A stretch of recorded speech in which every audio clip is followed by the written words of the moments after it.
Hey, what's going on guys? It's therudolphin here, back at it again with another video.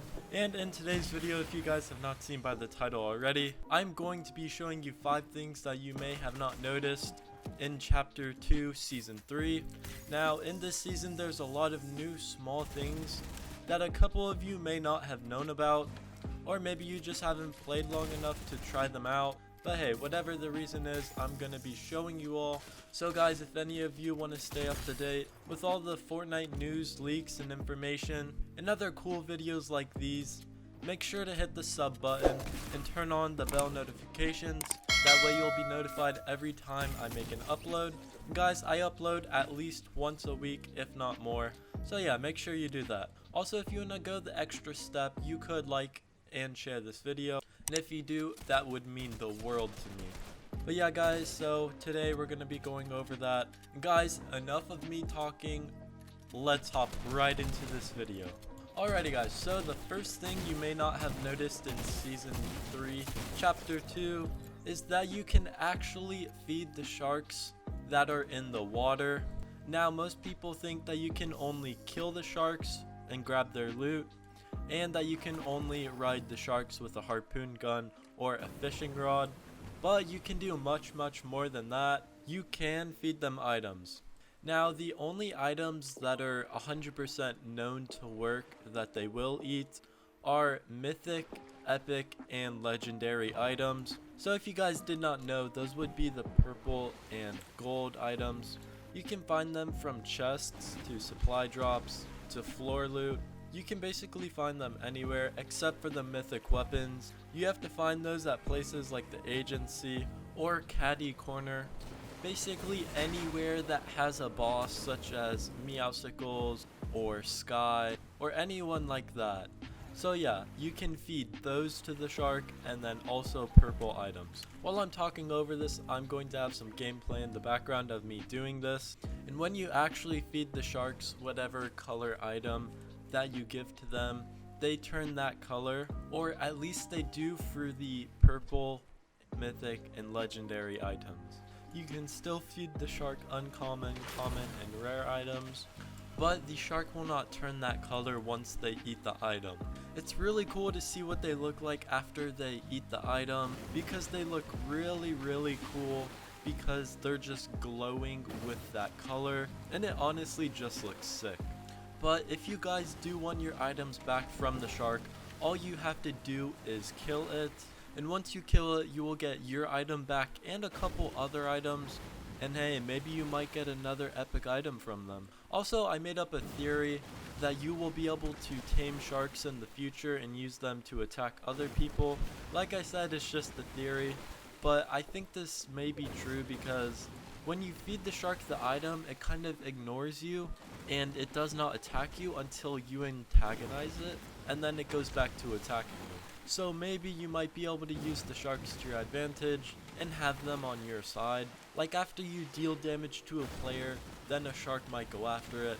Kind of in like Minecraft, where if you hit an enemy when you have a tamed dog, it will attack them.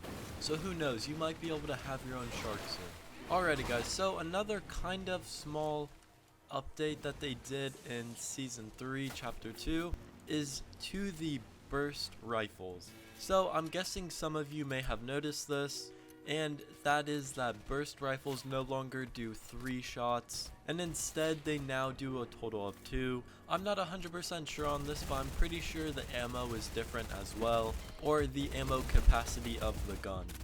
But me personally, I kind of like this, because Epic Games also increased the rate of fire on the burst rifles. So they kind of nerfed it, but then they balanced it back out by increasing the rate of fire the gun has. So honestly, it's kind of nice, and I'm liking the bursts a lot more. And me personally, I am using them more often in matches, because I feel like the accuracy of them is better than regular ARs. And their rate of fire is very snappy and quick.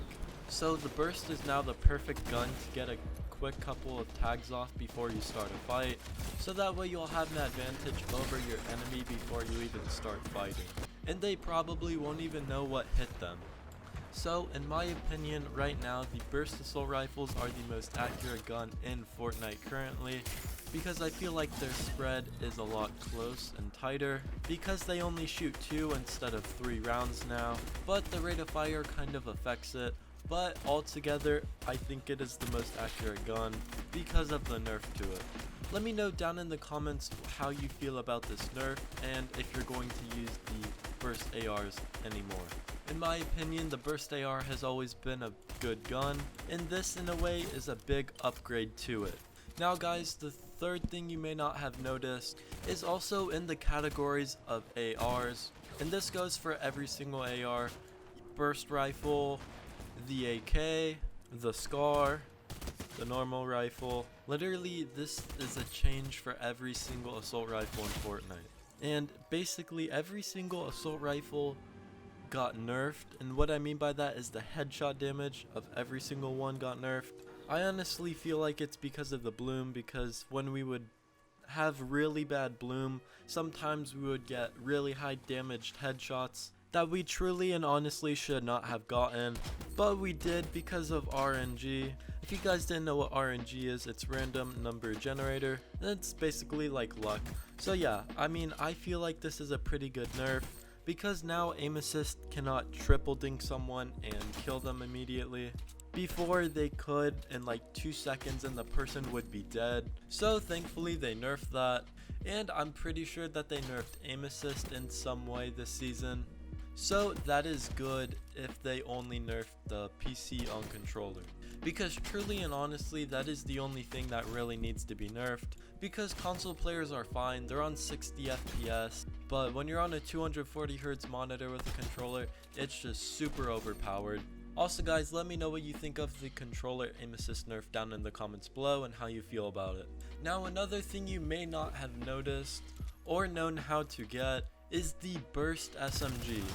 I know you all are thinking, wait, what? Now it's not actually the burst SMG, it's called the rapid fire SMG, but it kind of just switched names, that's all. But it's still like the burst SMG but without the burst. So you can actually only get this weapon from the upgrading bench, and you have to side grade a P90 to get this weapon. So the P90 does have to be purple, and then you guys have to side grade the purple P90, and then once you side grade that, it will give you the purple rapid fire SMG. Once you get the purple SMG rapid fire, then you can upgrade it one more time to make it gold. And guys, the stats on this gun are insane. Alrighty guys, so the DPS on this gun is 255. If you guys don't know what DPS is, that's damage per second. So this gun can do a total of 255 damage in a second. Like, what? Bro, how is this thing balanced? And honestly, in my opinion, it's the most overpowered gun in Fortnite right now, because it shoots so fast. And not only that guys, the mag capacity is 26. It used to be 20, but for some reason they buffed it. So right now, this is the most overpowered gun we have in Fortnite. We haven't seen DPS like this in a while, or I don't think we ever have. This gun does 17 damage per shot. We'll just say that you hit every shot on a player, and you hit every single bullet, which is 26 bullets. You can do a total of 442 damage with one clip. I mean, it's insane. Another insanely overpowered thing about this gun is it only takes 1.4 seconds to reload it. That means you're just gonna be able to destroy anything and everything in your path.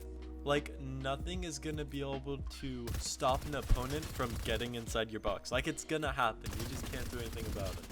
Even more so if they have better ping than you, that's going to be like the worst combo ever, especially in competitive. So I'm guaranteeing you guys that this is either going to get vaulted or it's going to have a nerf done to it, because it's just too powerful of a weapon right now. Like, something needs to be done to it. I mean, we're gonna have it for like maybe a couple more weeks, but then people are really gonna start complaining about it because how overpowered it is. And guys, the very last thing that I'm going to be going over is the new mythic weapons that are into Fortnite now. Now those mythic weapons are the P90, the drum gun, and the glider gun. Now I'm pretty sure most of you know what the glider gun is. If you guys don't know what the glider gun is though, it's basically like the grappler, except when you go into the air, it automatically redeploys your glider. So now people cannot grapple onto your 1x1 immediately, and now people cannot grapple over to you and one pump you right in the face. So yeah, this was honestly such a great idea by Epic Games to do this, because with the other grappler that would happen, and you would also die from fall damage and other things like that. But with this grappler it is impossible, and with this grappler it is honestly such a good rotational device, which is gonna be awesome to see in competitive. And now if you have it, it'll take less time to get into engagements and get around the map. So this basically was a huge buff to the grappler, and this was a really smart move by Epic Games. Alrighty guys, that was the very last thing that you missed in Season 3, Chapter 2. So, if you guys have not liked or subbed, make sure you do that right now. If you made it this far, might as well. And guys, until next time, peace.